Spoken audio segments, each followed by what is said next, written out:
I promised my firstborn child in a dream. Oh no, of course you picked a potential kidnapping story. I know.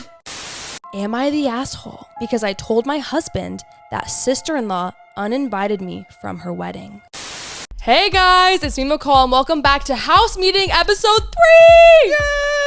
Today I have Aidan Rowley, but we literally refer to him as Aids Row Tao Pow. Well, you had the Tao Pow. Oh. In the past 2 episodes, we've spilled a lot of tea. A lot of it. It's all over the room. So with Aidan, we are going to read Reddit stories. Full credit to 2 Hot Takes, which is a podcast I watch all the time. Let's do it. But before we do that, do you want to explain how we met? Just for anyone who's curious, if you guys don't care how we met, skip to this time for the stories. We've done this in all the other podcasts. I met McCall outside of video production class. We were like about to leave class, but we had to get like one quick shot and you were outside.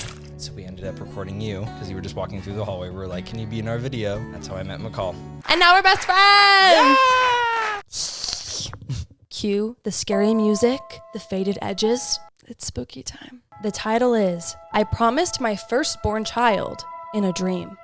Oh. This is spooky. Grab a snack, grab a blankie. A few years ago, I was having really bad dreams with a strong entity. While it was scary, I learned to not mind it as much. Eventually, the dreams stopped. Shortly after they stopped, I had a dream with a different feeling. The dream was all black and white, and there was an old lady crying. There was a strong presence I felt, but it was completely different from before. The old lady was crying about a miscarriage she had and how she wouldn't be able to have kids. She began to insist I gave her mine, and after enough insisting, I ended up promising her my firstborn child. The lady then looked up with a sinister smile and showed she was actually a young lady with long black hair and a white dress, completely different from the old lady I was speaking to. She told me not to forget my promise, and then I woke up. I don't know what this dream meant, but I've always said I do not want to have children. Does anyone know what this could mean? Spooky. We were recently talking about, you and me were talking about, if we think that dreams have any weight. Right, we did. Do you think this is a random nightmare or a sign? I feel like it's a random nightmare. I don't know if it has to do with it. It also kind of sounds fake, just a little bit. With Reddit stories, they are so crazy. Just like pretend they're real. Let's pretend that it's real. Just pretend they're real. Okay. I think it's a random nightmare though. I think that it's probably just a random nightmare. The person writing in didn't say their gender or age, but I'm assuming they're a little older from the way it was written, so it might be stress about like they feel like they need to have kids or something.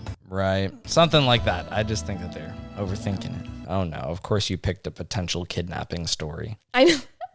This is just... That's my biggest fear. All right. This is another spooky story. This is going to be long, so I apologize in advance. But it was creepy as hell. Wait! Before you find out what happens, this video is sponsored by Dossier Perfume. Spray it all over you. I have been working with Dossier for over a year now, and I love them. Dossier Perfume dupes designer scents. Your favorite perfume? Guess what? Dossier has it for cheaper. This summer, we're saving our money because we're girl bosses. Genuinely, I've put all my friends on because their packaging is beautiful, the scent lasts all day, and it's affordable. Did I mention it was affordable? We're balling on a budget this summer with Dossier Perfume. Check out their links below. You will not regret it. All right, let's get back to the story because it was sad and juicy. Mwah.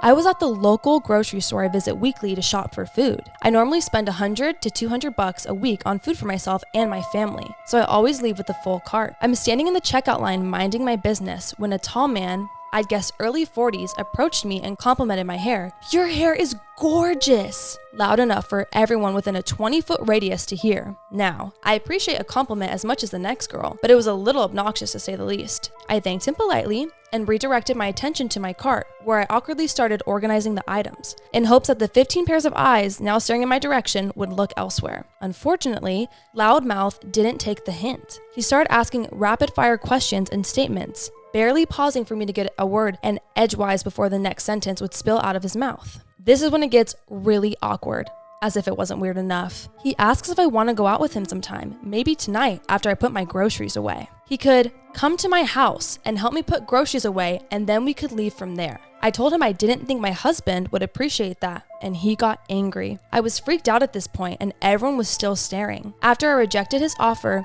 his mood changed so fast. It was like a light switch got flipped, and the compliments turned into nasty insults and curses. Mind you, this guy didn't have a cart or anything in his hand to buy. He was kind of standing off to the side, kind of leaning on one of the drink refrigerator displays. Thankfully, A gentleman who was in an aisle within my sight, who presumably heard the whole thing, came up behind us and asked him if he was in line. Loudmouth said no. Gentleman promptly told him he was being inappropriate, loud, and needed to buzz off. To my surprise, Loudmouth stepped aside and with one final insult stomped out of the store. I thanked gentleman and we continued waiting in line. Me with an entire week of groceries and him with a bottle of Gatorade. I offered to let him go in front of me and he declined, saying that he wasn't in a rush. It was really like one of those scenes in a movie where the nice, tough guy saves the girl from the jackass. Even so, I was afraid Loudmouth would be waiting outside, so I asked the cashier to call one of her coworkers to walk me to my car. Gentleman insisted that he would be happy to escort me to my car, and I accepted. But as I stood there watching the cashier ring my items, I was overcome by this sick feeling like I was going to vomit everywhere. I decided it was just my nerves, as I have issues with anxiety, and this reaction is pretty normal. It typically passes within a few moments once I mentally talk myself down. But for fear of further embarrassment, this time in the form of projectile vomiting in the middle of a grocery store, I hurriedly paid and took a seat on a bench close by. I told gentleman never mind, and that I was a little freaked out, so I was going to call my husband to come pick me up instead. We'd get the car later. I didn't care. I just wanted to make it home in one piece. He told me to have a nice day and walked out the door. Hand to God, as soon as he walked out of the building, I felt normal again. So still, blaming my anxiety, I felt sort of silly, but I'd already called my husband, so I stood up and pushed my car over to the window to watch for my ride, just in time to see a junky white SUV drive by with freaking, wait for it, gentleman in the passenger seat and Loudmouth in the driver's seat. I about shit myself. That's scary. Very scary. So they were like working together. Yeah. It's a good gig they have going on, that little whole skit. Right. Oh, that sounds crazy. Like wow. I would guess sex trafficking. If that is true, that's fucking wild. That is crazy. That would be a good movie. You should make it. That'd be a dark movie for me to make. Fun fact, Aidan is going to be a big time director one day, aren't you? I hope so. He will be. I put all my money on it. I'd bet my life. Don't do that. We do one more? Yes. You can do as many more as you want to. All right. So if they're the asshole, how is this going to work? All right, I'm going to read you a story. Now I'm going to read a story from someone who wrote in on Reddit, and we're going to decide if they're the asshole. Okay? Am I the asshole because I told my husband that sister-in-law uninvited me from her wedding? Yes. Yes. That'd be like, we're married. Yeah. And then Sydney uninvited me from her wedding, so I told you because you're my husband. I'm like, hey, I got uninvited. Oh. Before I read it, it wouldn't make sense to not tell your husband because, like, I'm guessing they live together. Yeah. So, like, day of the wedding. How is he not? Yeah. He's like, all right, honey, let's go to the wedding. wedding. Let's go to the wedding. Sorry, I don't have an invitation. What do you mean? Yeah. So, my sister-in-law, 26, has always been jealous of my looks. She's made comments about my outfits, my makeup, how I should dress my age. I'm 24.